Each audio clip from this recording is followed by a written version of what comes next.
still gathering information on Devin. Right now we'll list him as day-to-day.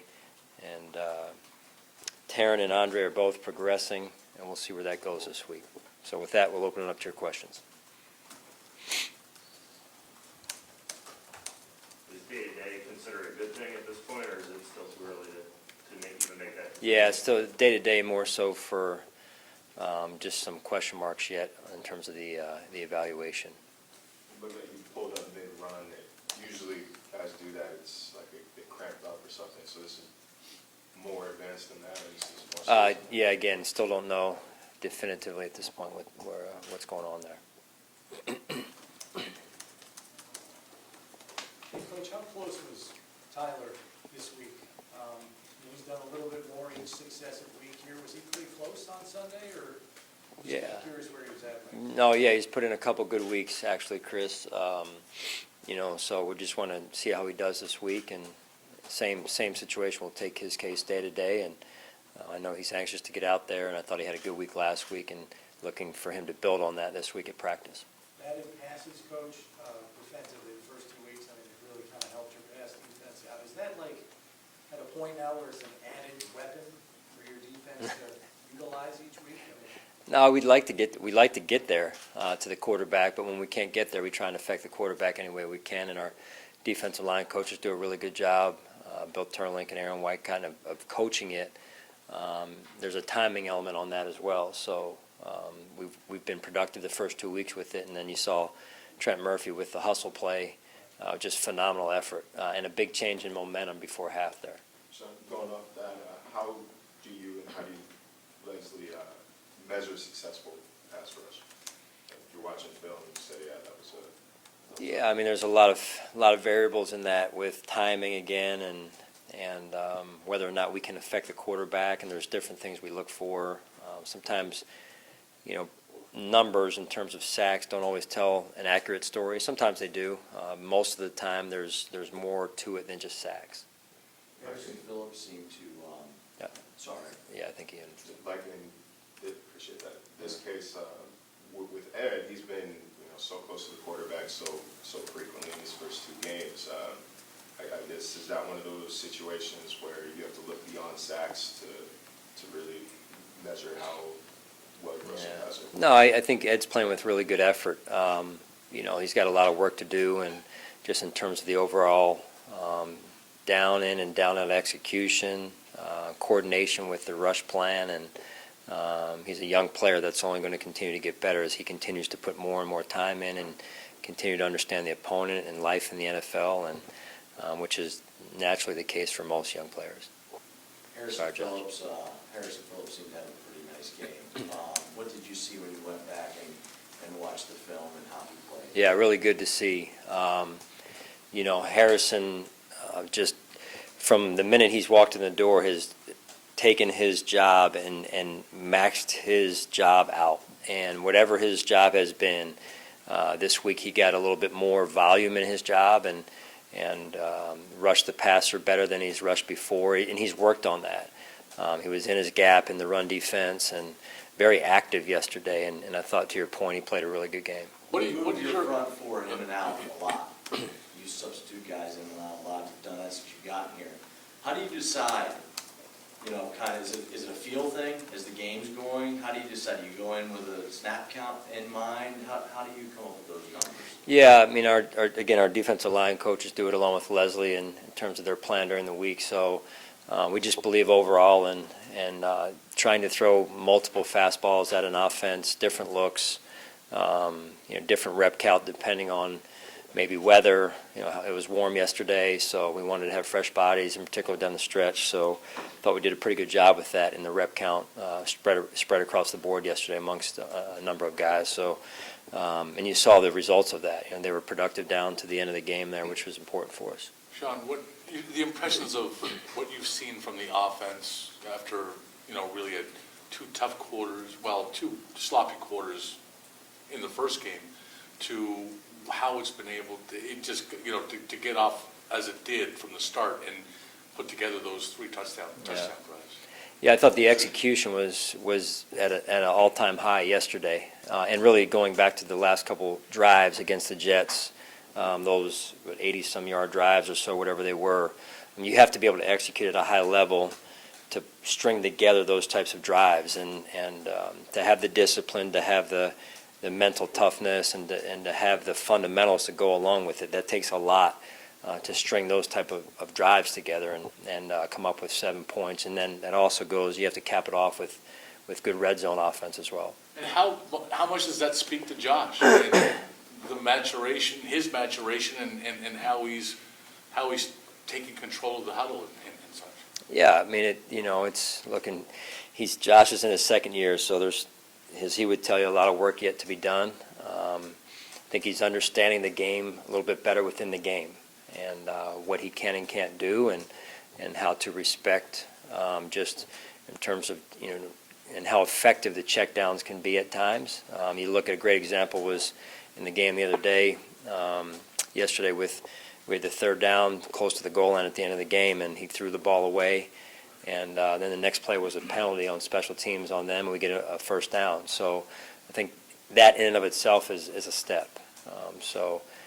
We just have to continue to play smart football in all three phases. Way too many penalties.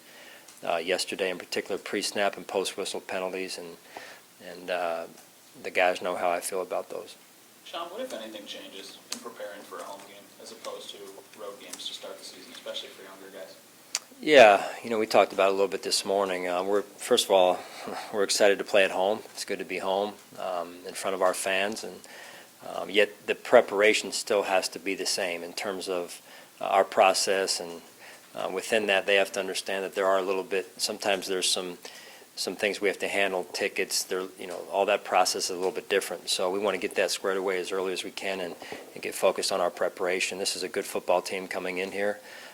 It's early in the season, and we have a lot of work to do, and I think how we work this week and how we prepare will be key to our success. Sean, can you comment on the job that both Saran and Dean did in nickel, especially against containing Evan Ingram, but just those guys, it seemed like the communication when each was supposed to be on the field was pretty flawless. Yeah, it was a good plan overall. The defensive staff put together, and it was by committee there, and I thought both of them handled themselves well. I mean, in the run game, the pass game, and then Kevin coming in on top of that in some situations there was good for us. Just different looks. Both, or really all three of those guys, I thought took ownership of their role, and that's what I love about it. They're team first guys, and whatever they're asked to do, special teams, defense, inside, outside, safety, they've done and done well.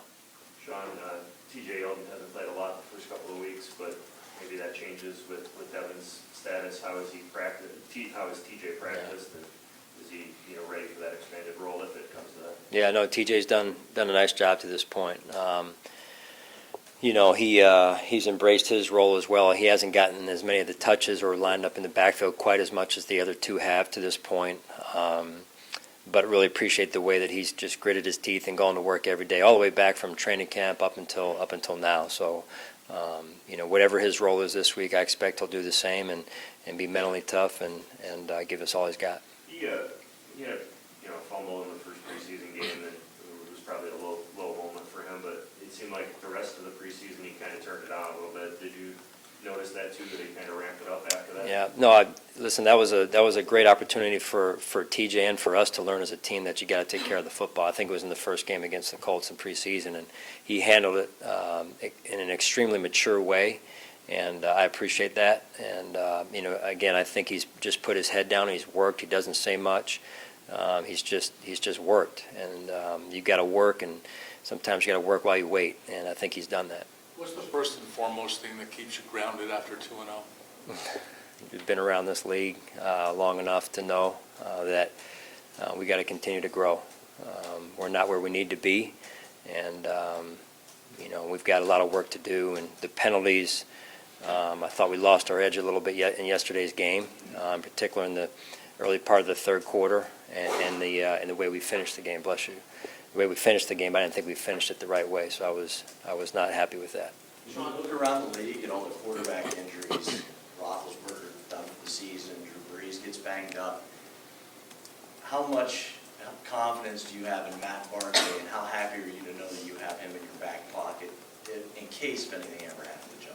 Yeah, that's a fair question because of what you mentioned, Josh. I mean, you've got to have two, and that was one of the questions we needed to answer this offseason, this spring, this training camp, knowing what we knew about Matt, but also giving him another opportunity to show. And he got pretty good amount of playing time in training camp and the reps in practice, and then also in preseason games there, which was intentional.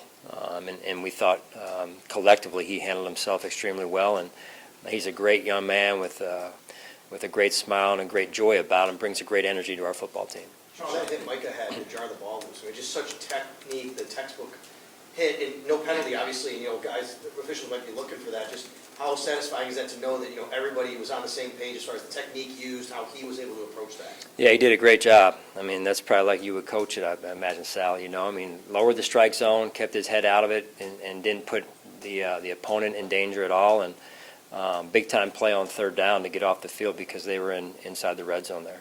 Sean, Cody Ford flag for, I guess, unsportsmanlike conduct, I think it was, for what he said, having Josh's back. Is there a line there where you don't want guys to take it overboard? Or I guess where is the line between having your quarterback's back and just pushing it? Yeah, I mean, listen, I think we've established that our guys play hard for one another and defend one another, but we've got to be smart. 2 consecutive weeks that we took potential field position or potential points off the board, and that's not smart. Hey, Coach, just in reference to the Micah hit, Jordan's hit the defensive backfield there, both textbook type of hits, legal. Is that some of that nastiness that you were talking about way back in training camp that you kind of want your defense to embody? Would that fall under that category? On what play are you referring to, Chris? I'm sorry. Jordan Poyer's hit deep in the secondary, late in the game, in the Yeah. red zone there defensively, shoulder hit, totally legal. Right. Micah just jarring the ball loose. Is that kind of fit under that category that you wanted this defense to adopt here? Yeah, it does. I'd like to see Jordan wrap up. What about Quentin Spain, speaking of nasty? He had a couple of blocks where he just didn't go off the guy. Yeah, I mean, I thought we did some really good things up front. Quentin, I thought rebounded and played a better game this week than he did the past week, and that's a credit to his preparation as well. You could just tell the difference in the way he was preparing. And so I thought a lot of guys did some good things. Again, we're just not where we need to be. This is going to be an important week for us just in terms of an opportunity for us to grow as a football team again and bring the energy to our stadium and draw the energy from our fan base. Sean, I counted at least 4 times third down and a couple third and long when Josh delivered some pretty significant plays in the passing game. How significant is that in terms of his development? Yeah, it is significant. I mean, third down is one of the hardest downs. You've got to be able to throw it when they know you're going to throw it. We talk about that a lot on offense and with Coach Dable, and so they know we're throwing. We know we're throwing, and Josh converted. And I'll give credit to the offensive line. I thought they gave him time in certain situations there, and some of those third downs were key for us. And Josh bought some time in other ones, and then his conversion to Cole Beasley in the early part of the game I thought was big, as well as John in the fourth quarter, as well as some others.